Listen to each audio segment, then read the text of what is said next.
A woman found dead in a burning car is one of the latest acts of violence to plague Willow Cliff Apartments. As detectives work to solve the crime, other violence continues to trouble residents.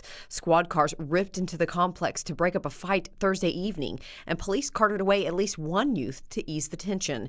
Police Chief Bill Citty says homicides are down in the first quarter of 2013 compared to 2012, but he said the number of violent assaults are increasing. Last year, at this time we had 28 homicides. So far this year we have 19, so we're down 9 from where we were this time last year, which is a good sign. But again, that you keep your fingers crossed and you try to do some things. We're doing a lot of things right now to try to keep some of the violence down in some of the areas that we had significant increases last year. So, and that seems to be at this point being productive.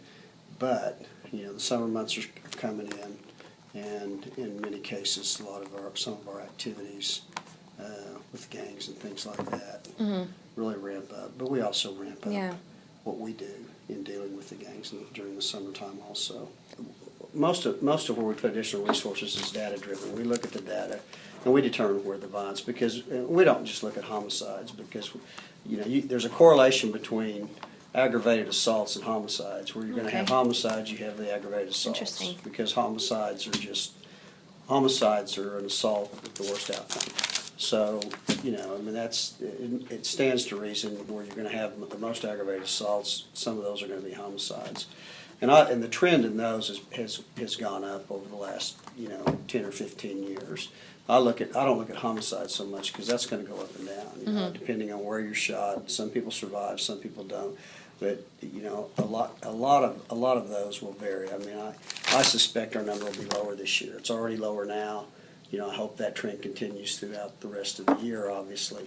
But we look at how many aggravated assaults we have in those areas, and we try to reduce those. And those numbers we have reduced. Are you using any kind of new technology to help you solve crimes? One of the biggest and most in some ways challenging, but probably used more than anything, is just the cell phone technology.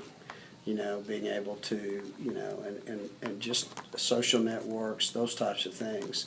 Evidence that's obtained from those, of course we have forensic examiners that have to be certified to be able to track that information and use that information. And in many cases, those have become very, very valuable tools in being able to.